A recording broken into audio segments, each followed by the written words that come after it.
Bom dia e obrigada por aguardarem. Sejam bem-vindos à teleconferência da CIA, referente aos resultados do quarto trimestre de 2020.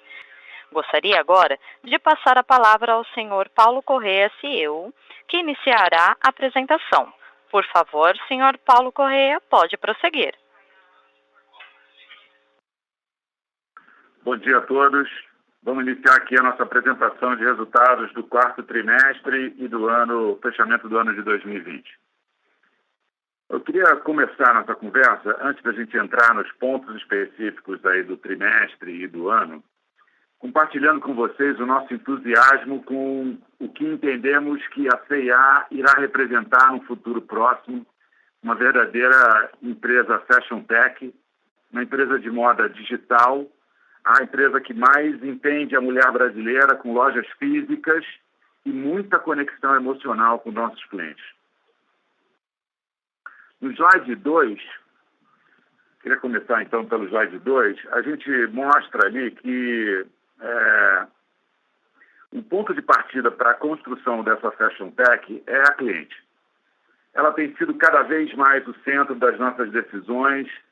O olhar dos times em qualquer área da companhia agora mapeia o impacto que pode trazer para ela e como melhorar a sua experiência.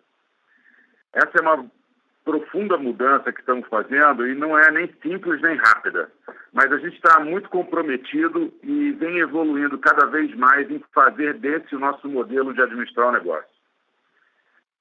Sabemos que o comportamento dela está mudando e essa mudança foi muito acelerada por conta da pandemia. Nossos clientes estão cada vez mais digitais e cada vez mais casuais. E é esse justamente o nosso grande combustível para acelerar a transformação para esse formato de empresa. Nós precisamos cada vez mais de agilidade nas respostas e por isso o nosso foco é entender com muita profundidade as diferentes jornadas de nossos clientes e, a partir disso, desenvolver soluções melhores em cada uma dessas jornadas. A gente também adotou uma nova forma de organização corporativa com a introdução de tribos, squads, não apenas em tecnologia, mas também com componentes da área comercial, na área de produto e diversas outras áreas, inclusive as áreas corporativas. Além disso, a gente está intensificando o uso de testes e MVPs também, o mínimo produto viável, de uma maneira cada vez mais abrangente, o que tem nos permitido ajustar de forma mais rápida nossas soluções e produtos. Outro ponto importante é a assertividade das nossas decisões, e para isso a gente está focado cada vez mais em criar uma cultura de uso intensivo de dados para a gente poder tomar decisões, para tudo. Desde a contratação de talentos, passando pelo desenvolvimento de coleções, distribuição dos nossos produtos, réguas de comunicação e, mais recentemente, até na formação de preços de uma maneira dinâmica em nosso site. Como já comentei, com a cliente mais digital, como uma Fashion Tech que estamos buscando, vai ser cada vez mais relevante a gente ter propostas que conectem e personalizem a sua experiência, oferecendo o produto que ela quer naquele momento. Parece simples, mas implica em muito mais rapidez no desenvolvimento de coleções e, por isso, em 2020, a gente foi amplificando cada vez mais o conceito de coleção cápsula no mundo feminino, com todo o aprendizado que a gente teve nos 2 últimos anos com a nossa marca Mindset. Para sermos capazes de fazer esses lançamentos com um lead time menor e muito menos peças por coleção, é necessário uma forma diferente de interagir com nossos fornecedores e de uma maneira muito mais integrada. E, finalmente, para que a cliente nos escolha como a plataforma mais completa de autoexpressão e moda, precisamos formar mais parcerias. Parcerias diversas, parcerias com marcas, com provedores de serviços, com sellers, com meios de pagamento, enfim, criando um universo abrangente na qual a experiência da cliente seja a melhor. E, com certeza, a oferta de sortimento nesse olhar de abrangência é fundamental. e foi decisivo para priorizarmos as iniciativas de omnicanalidade, que ofertam o nosso estoque de maneira integrada para o nosso cliente, em qualquer lugar do país. Enfim, sabemos que ainda temos um longo caminho a percorrer, mas, como mencionei, estamos com muita energia e com um suporte muito relevante para chegarmos até lá. Um ponto que eu gostaria de destacar é que a gente está trabalhando cada vez melhor e mais integrado nessa dinâmica nova de governança, com o Conselho de Administração, com o Comitê de Auditoria, com o Comitê de Aceleração Digital, com o Comitê de Pessoas, entre outros. Também temos um plano de crescimento bem desenhado que nos direciona. E, por fim, os aspectos que eu considero ainda mais relevantes que falam das pessoas. Temos reforçado desde o IPO o nosso time de liderança, trazendo pessoas que aportem conhecimento e experiência para entregarmos nos diferentes desafios que acabo de mencionar.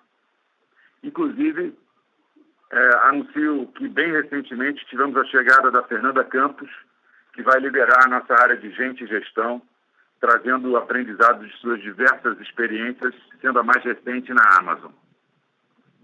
E para finalizar, eu queria fazer questão de colocar aqui o engajamento do nosso time CIA. A gente está numa velocidade aceleradíssima por algum tempo e por diferentes razões. Mas vejo todo dia um time cada vez mais qualificado e apaixonado, motivado pela perspectiva de crescimento, desafiado por uma situação pontual muito difícil e que por vezes até nos afeta pessoalmente, mas que não se entrega. Sem esse pilar, essa CIA Fashion Tech que a gente quer construir não será possível. Queria passar para o próximo slide, em que a gente destaca os pontos marcantes para a CIA em 2020. A gente fez avanços relevantes na transformação digital e em diversas iniciativas de omnicanalidade que se traduziram num crescimento forte nas nossas vendas online. Nossa gestão de margem de mercadorias foi muito eficiente e a gente aplicou o nosso conhecimento e experiência em administrar com austeridade as despesas para segurar e preservar o nosso caixa. E, finalmente, ainda mais importante, nosso comprometimento com gente, com nossos associados, com as nossas clientes. O ano foi intenso, marcado pelo impacto da pandemia em nosso negócio e em nossas vidas. Mas acreditamos que hoje somos uma CIA mais forte, mais unida e mais preparada para as entregas que nos comprometemos em fazer. E o que nos enche de orgulho e satisfação é sermos reconhecidos pelos diferentes públicos, seja como uma das melhores empresas para se trabalhar, seja pela sua diversidade ou até mesmo pela transparência na nossa cadeia de fornecimento, entre outros reconhecimentos. Mudando para o slide número 4, aqui a gente apresenta os avanços obtidos com as nossas alavancas do nosso plano de crescimento, que após unificarmos novas lojas e reformas para o conceito CVP, passam a ser as seguintes. Primeiro, na alavanca de novos formatos, no quarto trimestre a gente inaugurou 6 lojas novas, a gente fechou o ano com 295 lojas. As reformas para o conceito CVP foram congeladas no terceiro trimestre e, portanto, a gente não fez nenhuma reforma nesse trimestre. A gente já fechou o ano, então, com 209 lojas já nesse novo modelo. E a gente está agora também testando, dentro desse conceito de agilidade que eu mencionei antes, o conceito de mini stores, nos quais a gente vende produtos específicos, principalmente de personagens básicos, em locais de muito fluxo, como estações de metrô e rodoviárias, numa iniciativa absolutamente inovadora dentro do nosso segmento. Atualmente, a gente tem 3 mini stores em São Paulo e a gente está bastante confiante nesse formato. Na alavanca de modernização do supply chain, eu acho que o ano apresentou também avanços bastante importantes na alavanca de modernização da cadeia de suprimento em suas 3 frentes de atuação. Primeiro, na dimensão da malha e distribuição, depois na operação omnicanal e terceiro na dimensão tecnológica. Com os projetos que as implementamos no ano e trimestre resultaram em ganhos tanto na redução de lead time e custos, como no aumento de vendas e melhoria da eficiência do estoque. Nossa agenda para 2021 nessa alavanca será muito intensa. Na transformação digital, continuamos nos surpreendendo positivamente com os nossos avanços. Nosso crescimento de GMV, venda bruta total, incluindo Galeria C&A, nosso marketplace, foi de 278% no quarto trimestre, atingindo 260 milhões. Nosso aplicativo continua sendo o principal canal online, com cerca de 60% de participação nas vendas. E a gente fechou o ano com mais de 3 milhões e 400 mil usuários ativos. Lembrando que partimos de uma base de 500 mil no início de 2020. Basicamente 7 vezes mais no início. Um número realmente fantástico. Afinal, nosso aplicativo foi o mais baixado na categoria vestuário em 2020, com mais de 12 milhões de instalações. E, finalmente, na alavanca de aumento da oferta de crédito, foi mantida uma agenda de negociação intensa com o nosso parceiro para identificar novos formatos, condições e produtos que nos permitam aumentar a oferta de crédito para a nossa cliente, entendendo a relevância deste assunto, principalmente no cenário atual. Em paralelo, soluções digitais estão sendo desenvolvidas para facilitar e aprimorar a experiência da cliente, como, por exemplo, a introdução no nosso aplicativo das possibilidades de consulta e pagamento de fatura. Passando para o próximo slide, o slide número 5, vamos trazer alguns desses destaques da transformação digital, alavanca que, sem dúvida, foi o grande brilho de 2020. E gostaria de pontuar que a transformação digital vai além das iniciativas de omnicanalidade ou que fazem interface com o cliente. Essa transformação está alinhada, como eu falei antes, desse mindset, de uma cultura que a gente está chamando, que vai transformar essa companhia numa verdadeira fashion tech. Eu começo abordando a mudança na organização do trabalho no escritório central. A gente reformou nosso escritório, encerrou os pontos fixos de trabalho, foi adotado de forma definitiva o home office em um certo número de dias na semana, tendo como consequência a redução de cerca de 20% da área que a gente ocupava. Agora a gente tem um sistema de check-in que organiza a presença e a ocupação. Outro ponto, obviamente, foi o Galeria C&A, o nosso marketplace, que a gente continua expandindo e acelerando. Em alguns meses, a gente conseguiu dar vida a esse marketplace e acelerar até fecharmos o ano com mais de 200 parceiros ativos. Hoje, 3 meses depois, a gente está com mais de 300. Então, o ritmo, nesse sentido, continua muito forte. A gente reforçou no trimestre os times de hunting e farming e passamos a usar ferramentas para ganho de produtividade e facilitação do onboarding e interface com sellers. Estamos focando em desenvolver categorias chaves, como o fortalecimento do nosso sortimento de vestuário e calçados, além da introdução de novas categorias, como, por exemplo, casa e decoração. Nas iniciativas omnicanal, como o Ship from Store, o Click Retire, vendas por WhatsApp e Corredor Infinito, elas já estão disponíveis em absolutamente todas as nossas lojas. E a gente continua aprimorando as soluções para melhorar a experiência em cada uma delas. Sempre nesse conceito de evolução contínua.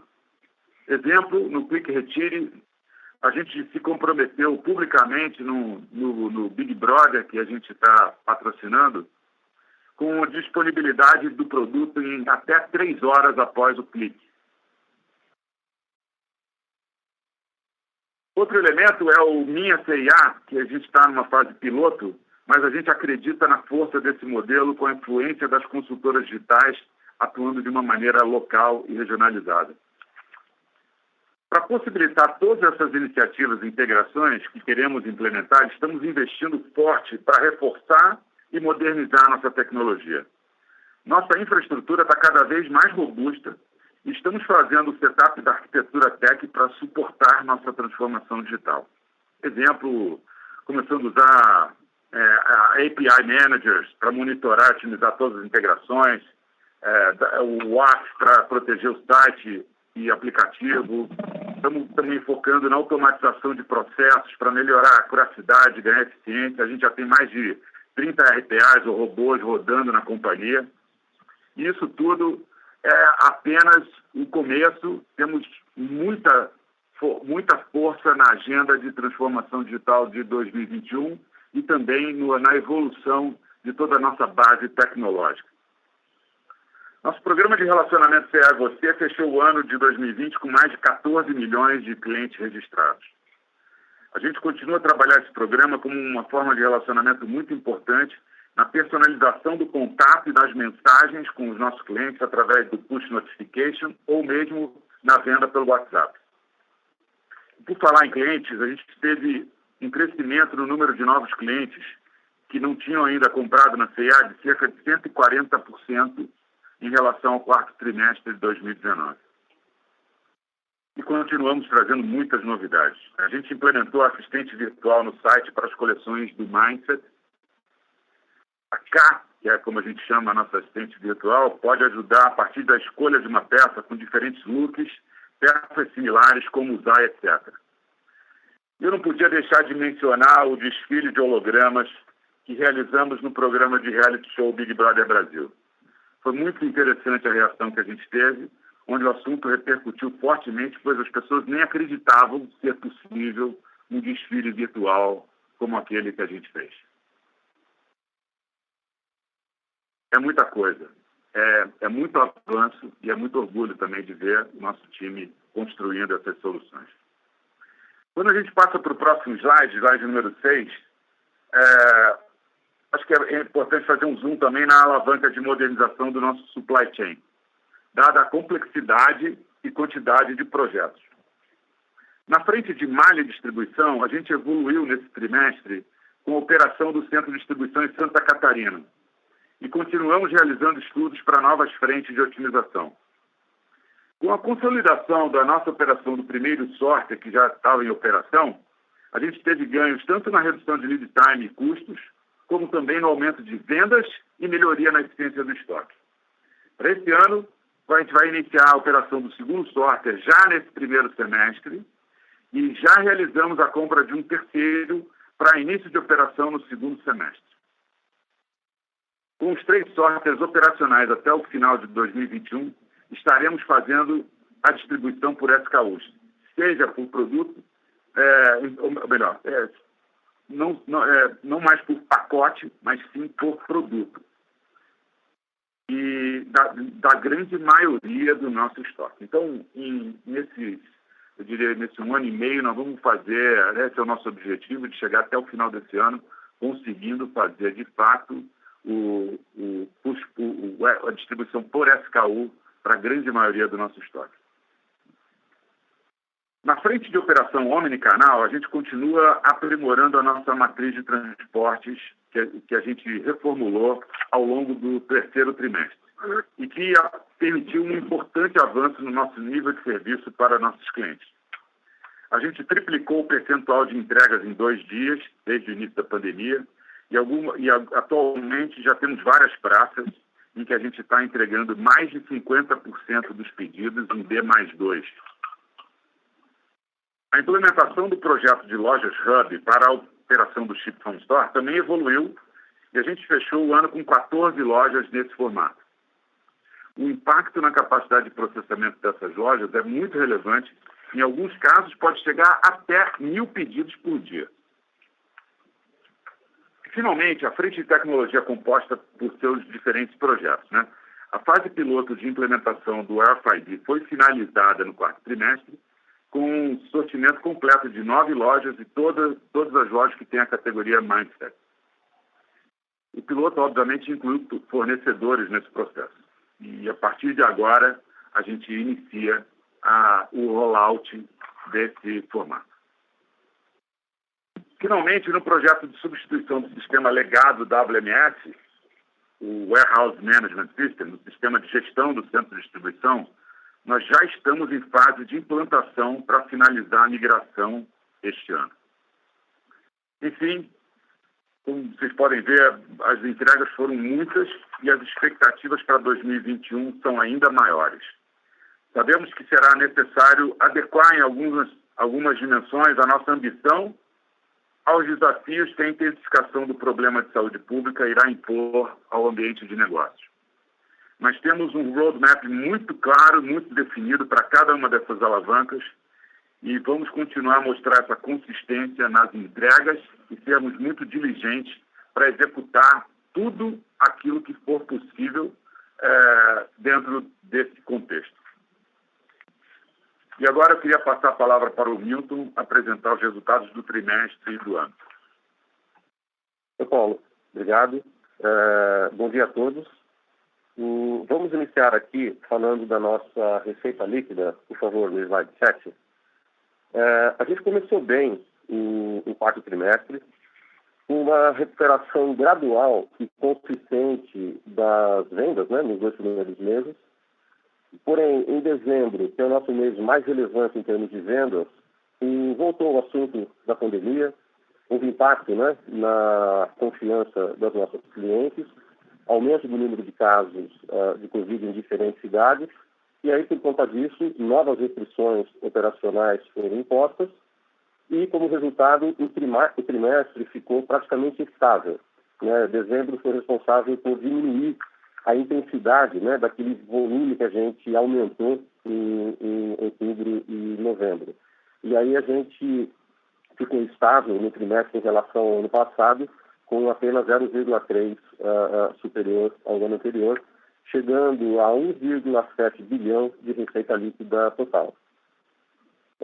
Em mercadorias, o vestuário foi mais impactado pelas restrições e apresentou queda de 2,4%.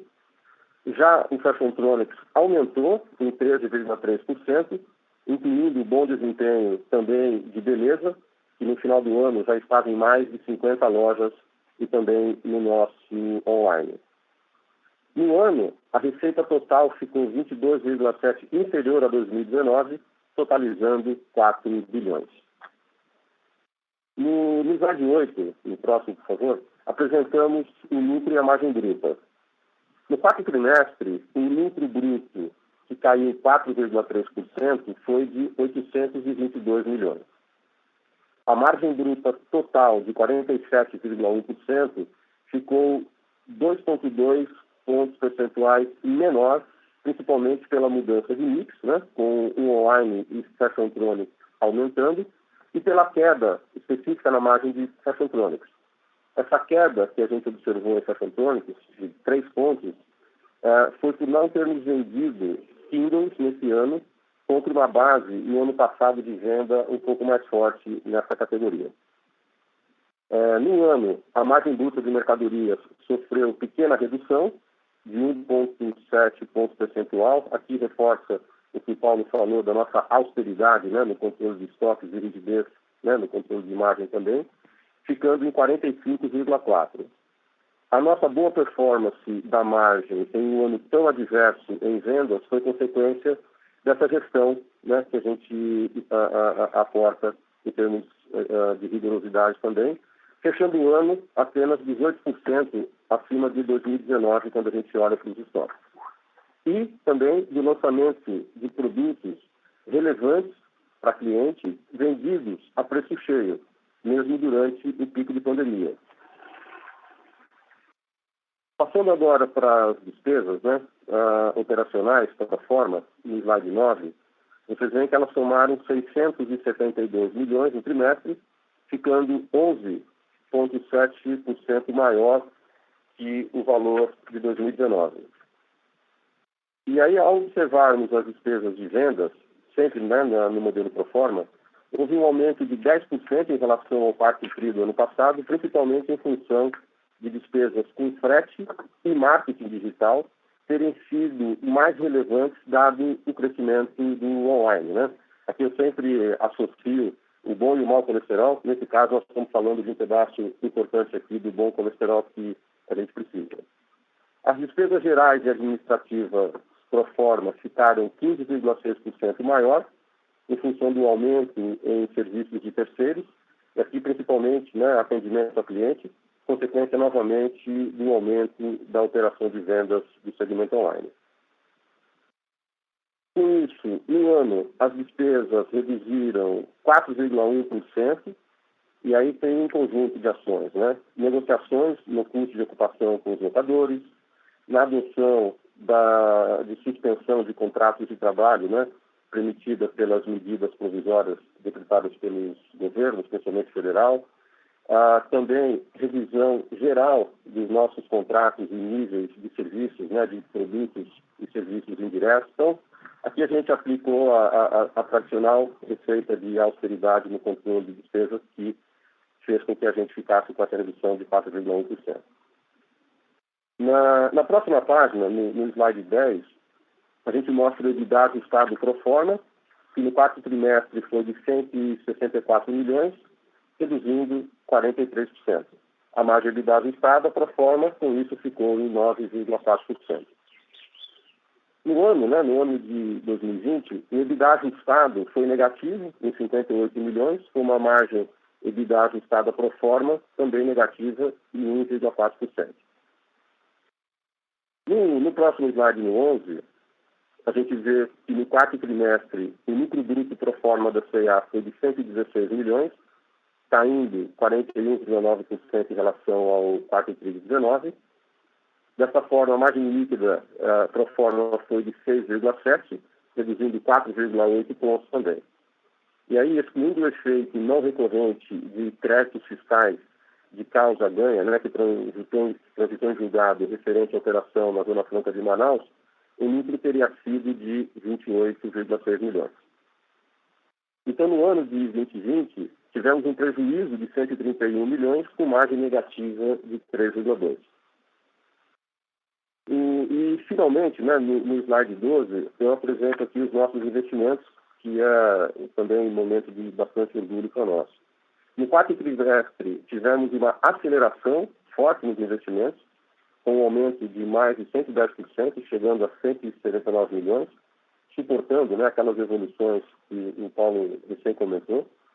O grande foco nesse trimestre foi em tecnologia, que além dos investimentos de sustentação, né, que são recorrentes, nós focamos em projetos da frente digital com contratação e implementação de várias ferramentas, como, por exemplo, para melhoria de performance e experiência do aplicativo.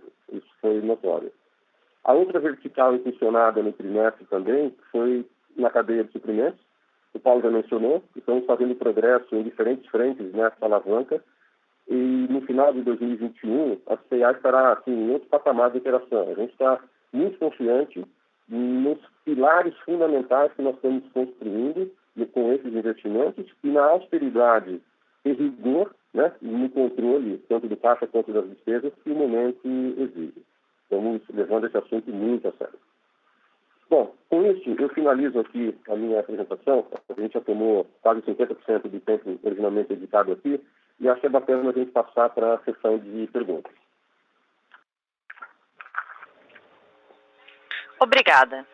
Iniciaremos agora a sessão de perguntas somente de investidores e analistas. Caso tenha alguma pergunta, pressione asterisco 1 do seu telefone. Se a qualquer momento sua pergunta for respondida, aperte asterisco 2 para se retirar da fila. As perguntas serão respondidas à medida que forem recebidas. Solicitamos a gentileza de tirarem o fone do gancho ao efetuarem a pergunta. Dessa forma, uma ótima qualidade de som será oferecida. Por favor, aguarde enquanto postamos as perguntas. Se eventualmente alguma pergunta não for selecionada agora, ela será respondida após o término da teleconferência pelo time de RI da companhia. Nossa primeira pergunta é de Aldrin Ruben, da Morgan Stanley. Podem prosseguir.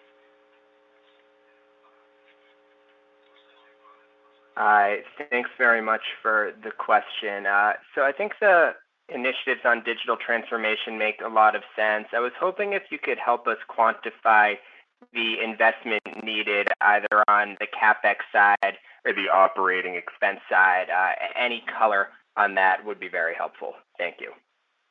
Andrew, obrigado pela pergunta, e você de fato focou num dos pilares importantes aqui, A gente pretende, no ano de 2021, intensificar. Essa vai ser uma importante alavanca do nosso CAPEX. A gente tem não só o digital, como você coloca, mas também toda a parte de supply chain, toda a parte também de lojas. E a gente tem planos ambiciosos que nós vamos levar à aprovação na nossa próxima Assembleia. E eu estou, como setor da companhia, muito confiante de que isso vai acelerar ainda mais a nossa transformação. Nossa próxima pergunta é de Daniela, da XP Investimentos. Pode prosseguir. Bom dia, Paulo e Milton. Obrigada por pegar a minha pergunta e parabéns pelo resultado. Minha pergunta é um pouquinho também, né, sobre 2021, pensando agora na perspectiva tanto de curto prazo como vocês estão vendo para o ano, e aí mais de vendas, né? Assim, uma coisa que eu acho que vocês têm sido bastante um destaque na nossa visão é essa campanha de vocês no Big Brother, né, Brasil. Assim, a gente vê que vocês têm sido muito referenciados em mídia social, em notícias, e até você mesmo comentou dessa questão de você ter uma facilidade na até conversão de compra, né? Então, eu queria entender um pouquinho como vocês estão vendo aí a tendência de performance de vendas nesse início do ano, em meio a esse cenário mais restritivo, e aí também com essas iniciativas de vocês que, na nossa visão, deve ajudar a mitigar aí esse impacto mais negativo no curto prazo. E aí também, se você puder falar um pouquinho de como vocês estão vendo a tendência da evolução de margem bruta para o ano, que vocês, se a gente olha só para vestuário, de fato teve uma pressão, mas nos pareceu até que controlada em meio a esse cenário tanto de aumento de matéria-prima, né, de custo de matéria-prima, como também desse cenário ainda desafiador, pensando do ponto de vista de demanda. Então, queria entender aí para frente como vocês estão vendo. E se eu puder, né, fazer uma terceira pergunta, que é mais uma curiosidade, você comentou dessas mini stores que vocês inauguraram aí em locais de grande fluxo, e eu tenho uma curiosidade para entender como vocês estão vendo a performance dela. Eu sei que ainda é muito inicial, mas só se você puder compartilhar algum tipo de dado nesse sentido, seria bacana. Obrigada.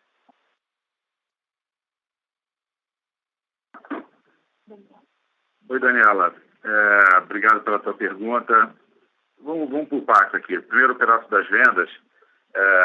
O início do ano está desafiador, né? Então, acho que tanto janeiro quanto fevereiro eles mantiveram um pouco da linha que a gente estava vendo lá do final de dezembro. Então, não diria que não era tão forte, exatamente porque a gente tinha algo em torno de 70% a 80% das horas disponíveis de lojas físicas abertas. Agora, com a pandemia, a gente está vendo, por exemplo, esta semana, com o fechamento de São Paulo, esse número caiu para algo em torno de 35%. E as perspectivas, né, a gente tem mais da metade das nossas lojas fechadas nesse momento, e as perspectivas são de talvez até um aprofundamento aí das restrições nas próximas semanas recentes, né? Então, nesse momento, eu vou te dizer que tem sido bem interessante as discussões de cenários em que a gente fica tentando projetar quanto tempo e qual vai ser o impacto que a gente pode vir a ter nas nossas lojas físicas nesses próximos meses. Eu te diria que tem vários cenários, a gente ainda bem tem um formato de gestão de estoques bastante conservador, bastante consciente, e isso facilita também bastante a gente de reagir mais rapidamente e de ter um sortimento mais adequado para o momento que a gente está vivendo. Por outro lado, é como se fossem duas cenas bem diferentes. O outro lado da história é exatamente o nosso canal digital, em que, com esse contexto de fechamento, ele floresce ainda mais. A gente está vendo essa aceleração acontecendo à medida em que tem mais fechamentos, e a gente deve continuar bastante forte. A gente continua nos 3 dígitos esse primeiro trimestre, e com uma perspectiva muito positiva pela frente, não só porque a gente tem cada vez mais produtos, né, com os mais parceiros, os sellers do nosso marketplace, mas também com essa velocidade de desenvolvimento de produtos que tem dado para a gente uma oportunidade de trazer muita atualidade. E aí, quando a gente conecta com o teu ponto lá do BBB, em que a gente está realmente inspirando nossos clientes com os looks que têm aparecido nos participantes, a gente vê uma resposta muito forte na procura e na compra desses produtos, e isso também é mais uma alavanca de ajuda nesse formato da venda online. Então, nesse sentido da venda, eu te diria que é mais ou menos esse o mapa.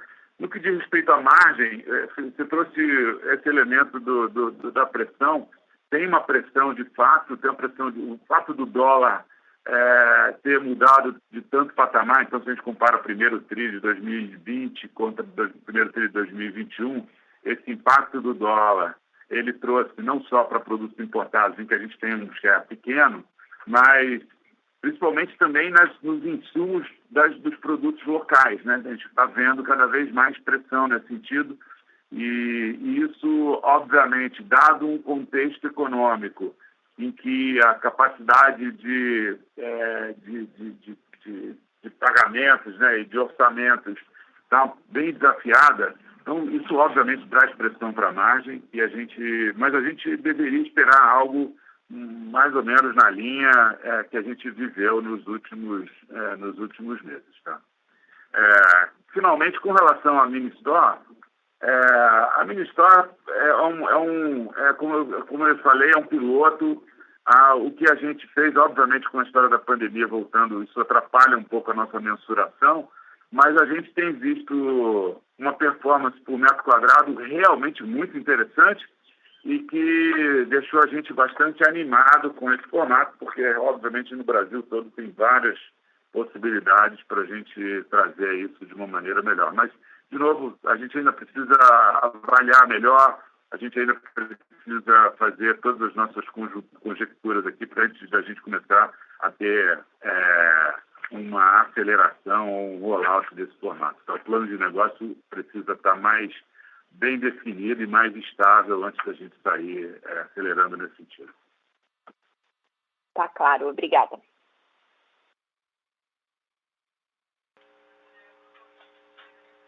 Nossa próxima pergunta é de Gabriel, de Santander. Pode prosseguir, Gabriel. Oi, pessoal, bom dia. Obrigado aí por pegar minha pergunta. Acho que, explorando até um pouco mais aí uma das perguntas da Dani, acho que vocês comentaram de pressão de margem por conta do dólar, mas aí eu queria entender na outra ponta como que vocês estão vendo aí cenário competitivo e qual que é a expectativa também, dado com os fechamentos de loja agora, se a gente pode ver aquela pressão que aconteceu ano passado de novo, com mais markdown por todos os players. O que vocês têm de expectativa ou de visibilidade nesse sentido? E se vocês puderem compartilhar um pouco mais de detalhes sobre a Galeria C&A, como que foi especificamente o desempenho do 3P, né? Acho que não só o GMV como um todo, mas seria interessante essa quebra aí de 3P, o que vocês puderem compartilhar também. Muito obrigado.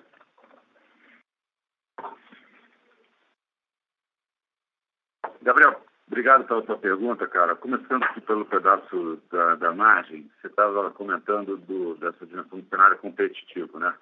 E isso me lembra quando eu estava fazendo call aqui no segundo TRI, resultado do segundo TRI, que uma pergunta similar a essa apareceu, e eu falei, cara, ao final do dia, óbvio que tudo depende de quanto tempo essa história vai durar. Se a gente estiver falando que em abril a gente retoma as atividades, não de maneira normal, mas pelo menos reabertura das lojas, principalmente no São Paulo e sul do país, isso significa menos pressão na margem por conta de ainda tempo suficiente para a gente trabalhar os produtos de inverno.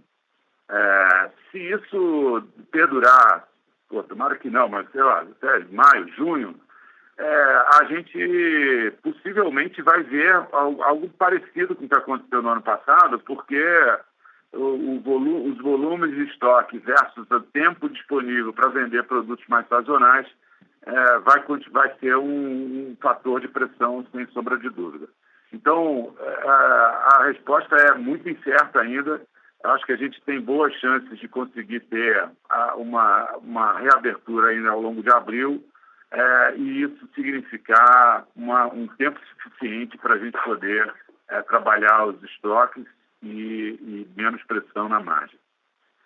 Então, para mim, esse é o ponto. E no caso do Galeria, que você estava comentando, eu acho que de novo, né, nosso objetivo no primeiro momento foi realmente de expansão do sortimento e aprender verdadeiramente sobre essa mecânica do marketplace.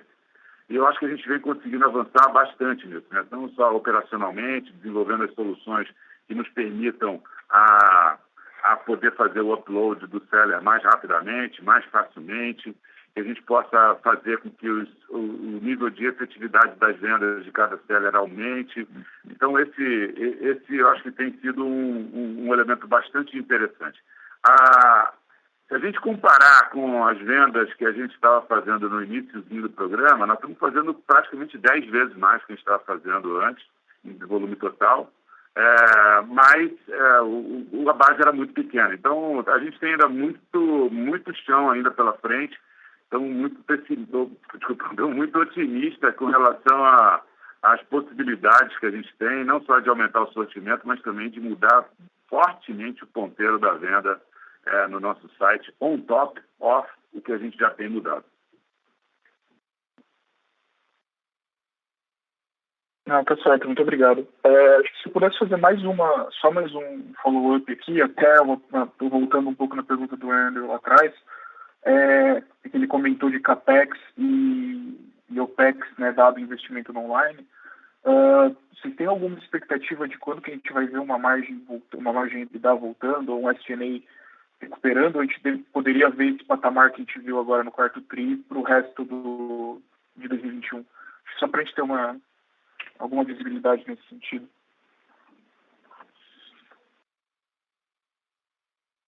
Gabriel, assim, cara, a sua pergunta ela é bastante interessante, né? Mas como também é interessante a incerteza que a gente vive, né? Tem muitas variáveis nesse momento acontecendo e eu acho que quem apostar em um cenário fixo e afirme naquele cenário tem uma grande chance de errar. Então, nós estamos prudentemente cautelosos olhando para isso e eu não me sinto à vontade de te passar nenhuma perspectiva vis-à-vis a incerteza do cenário. Quero eu voltar aqui, né, quando a gente estiver falando de trimestres com uma normalidade de negócio e aí sim, com consistência, te dizer quais são os vetores que fizeram com que a gente tivesse a rentabilidade X ou a rentabilidade Y. Mas nesse momento é muito incerto, cara. Não, sem problemas, pessoal. Acho que já ajudou bastante as respostas. Obrigadão, Milton.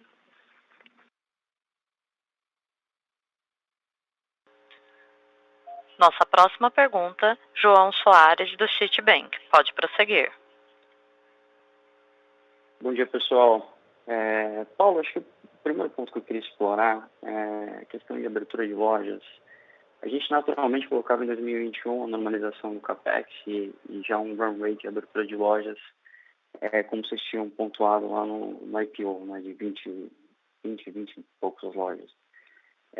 Queria entender, acho que alguns pontos aqui. O primeiro como é que vocês estão pensando hoje na estratégia de abertura de lojas, levando em conta esses vários pontos novos que surgiram desde o IPO, né? Então, acho que esse formato de mini stores, né? Naturalmente o Omni também ganhou uma nova prioridade aqui na companhia, né? Então, acho que eu queria entender um pouco o perfil das lojas que você está pensando para frente e eu sei que a visibilidade hoje é dificílima, né? Mas como é que vocês estão pensando hoje nesse run rate de abertura de lojas? Então, esse é a primeira questão. A segunda questão, e eu peço desculpa por insistir nesse ponto, é a questão das despesas online. Vocês pontuam várias despesas específicas, né? Como customer service, shipping. Então, assim, imagino que parte dessas despesas estejam dentro do controle da companhia, ou não sei como é que vocês pensam nessa parte de customer service, que hoje é feita por third parties, né? Então, assim, queria entender um pouco como é que vocês pensam os fatores micro, controláveis dessas despesas. Então, acho que são esses dois pontos, a abertura e a questão de despesa. Obrigado. João, obrigado pela sua pergunta. No que diz respeito à expansão, a gente continua entendendo como um elemento crucial e muito importante da nossa estratégia. Afinal, a gente ainda tem uma participação, por mais que tenha acelerado no auge da pandemia, o mercado brasileiro ainda é estimado em ter 90% de sua venda feita, mais de 90% estimado sua venda feita offline. Então, essa seria uma razão por si só. A outra razão é exatamente a nossa possibilidade de estar mais perto dos nossos clientes e poder ter um tempo de entrega ainda maior, mesmo nas compras online, através do nosso Ship from Store ou através do Click Retire.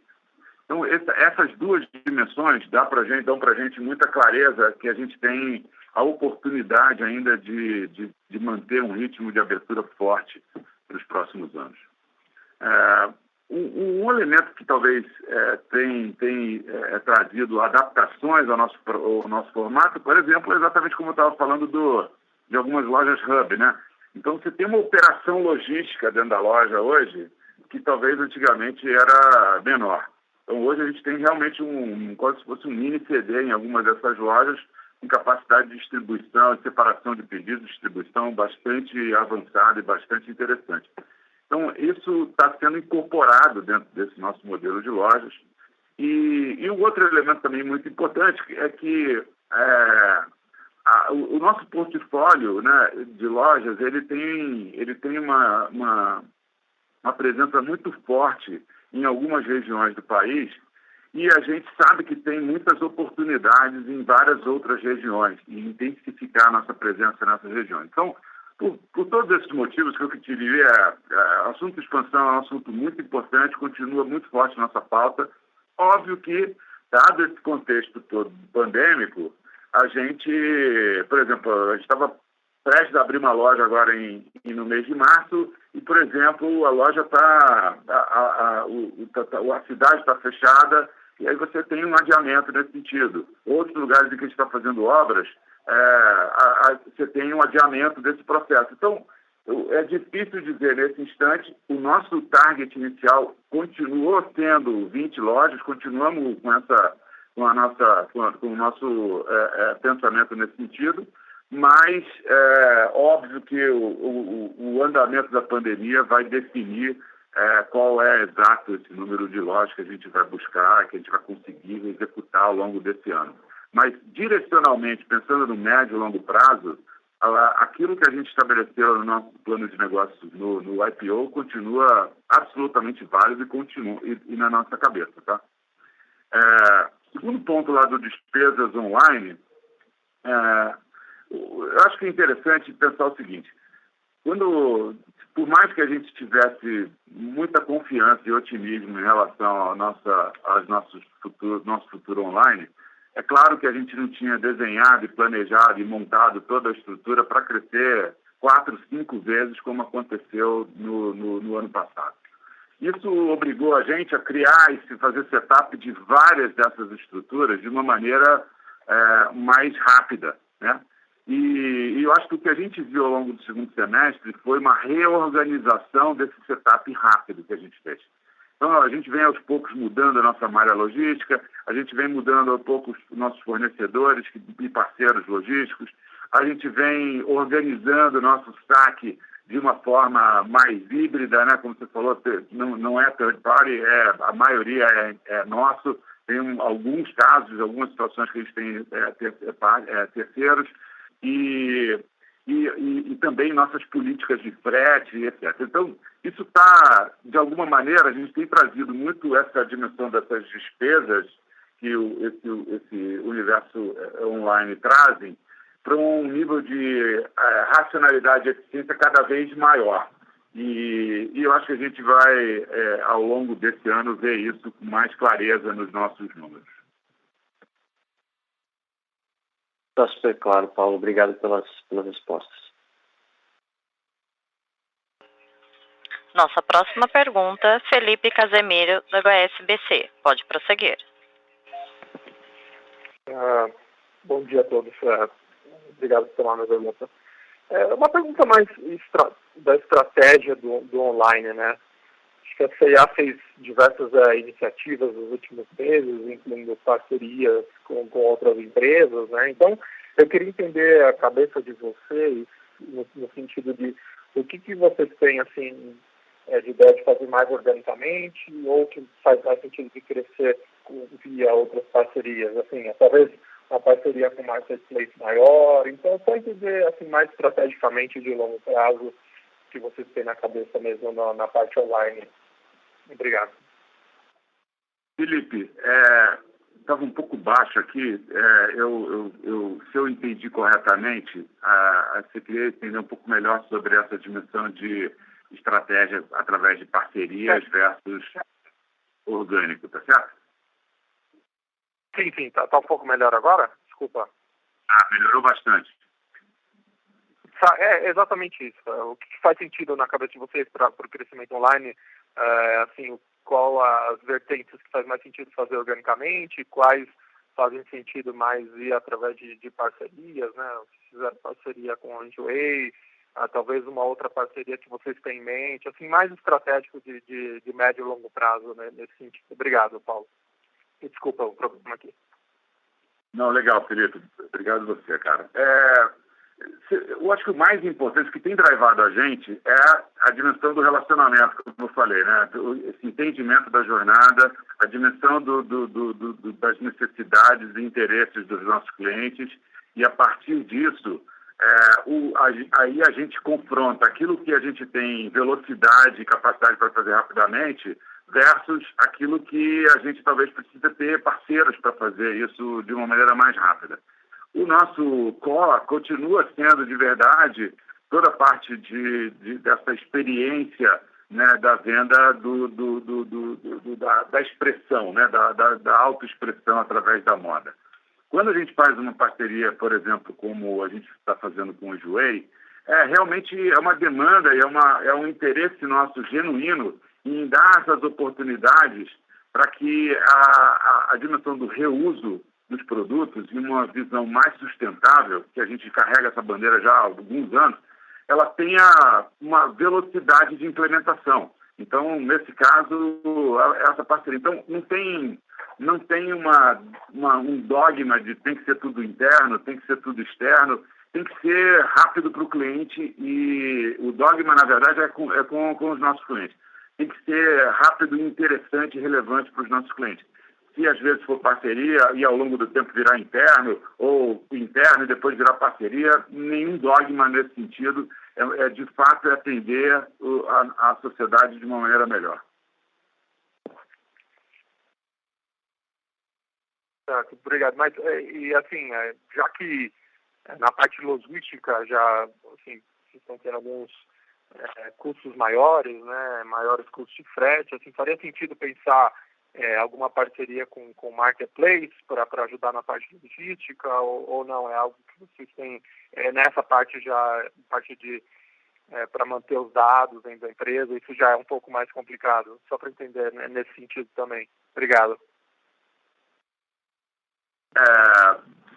Se eu te entendi corretamente, está falando da gente poder ajudar os sellers na dimensão de distribuição, ou a gente fazer parte de outros marketplaces? Vocês fazerem parte de outros marketplaces. Isso. Tá bom. A gente está sempre olhando para isso, tá, Felipe? De verdade, estamos avaliando, estamos olhando para essas possibilidades, mas até agora ainda não surgiu um formato e um modelo que faça sentido para a gente, tá?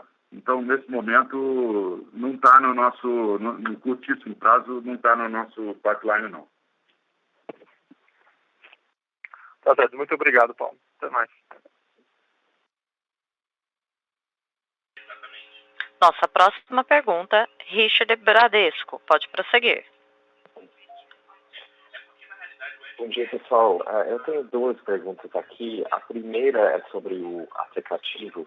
E vocês colocaram na apresentação que teve 12 milhões de instalações esse ano. Então, eu queria entender um pouquinho sobre o nível de leitura e análise de dados que vocês estão fazendo e quando que a gente podia, por exemplo, chegar num ponto de vocês fazerem ofertas personalizadas via o aplicativo. E, em geral, o que vocês estão fazendo para manter essa galera de 12 milhões de instalações engajada? E a segunda pergunta é que vocês falaram das negociações intensas com o Bradesco na apresentação. Então, só queria entender se a gente podia esperar alguma conclusão disso, enfim, talvez nos próximos 6 meses, 3 meses, 12 meses. Só um update em relação a isso. Obrigado. Oi, Richard, bom dia. Na questão do aplicativo, a gente olha para 2 indicadores, né? Esse da aquisição e da retenção.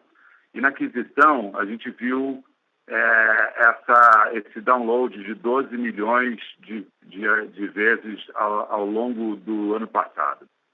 E na retenção, que é o MAU, que é o Monthly Average Users, a gente está, como eu falei, a gente passou de 500 mil para 3,4 milhões ao longo desse ano de 2020. Então, a gente está olhando para as 2 dimensões e a personalização que você mencionou, ela está já começando já em algumas dimensões, como, por exemplo, o nosso Push Notification, né? Então, baseado no perfil dos nossos clientes, nas suas preferências, a gente está começando cada vez mais a segmentar as nossas réguas de notificações e oferecer ofertas e histórias mais personalizadas para os downloads dos aplicativos. E isso, sim, é uma das formas que a gente tem utilizado para essa dimensão de retenção. Mas tem muita coisa que está no forno nesse sentido, eu não quero antecipar aqui agora, mas tem muita coisa que a gente está fazendo, não só que vai tornar o nosso aplicativo cada vez mais interessante e relevante, mas também não só para atrair novos, mas também para reter aqueles que a gente vem fazendo download. Quem está vendo, por exemplo, esse programa também do Big Brother, praticamente todas as ações que a gente tem feito, você vê o QR Code do nosso aplicativo na tela, você ativa promoções através do aplicativo. Então, são formas que a gente vem trazendo cada vez mais de também buscar esses novos clientes para dentro da nossa base de aplicativos.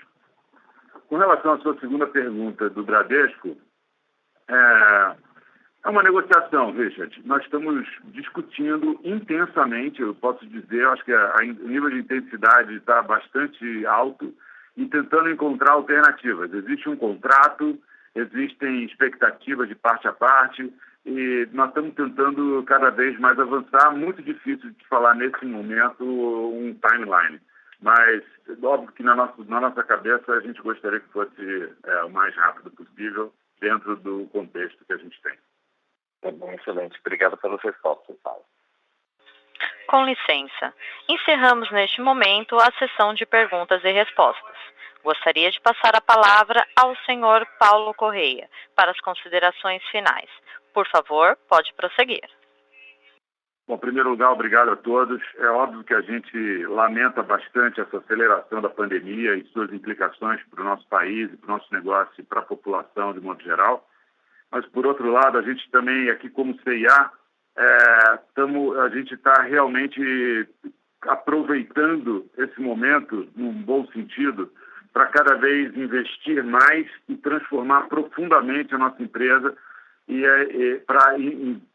na via de realmente ser uma das melhores empresas desse negócio aqui nesse país.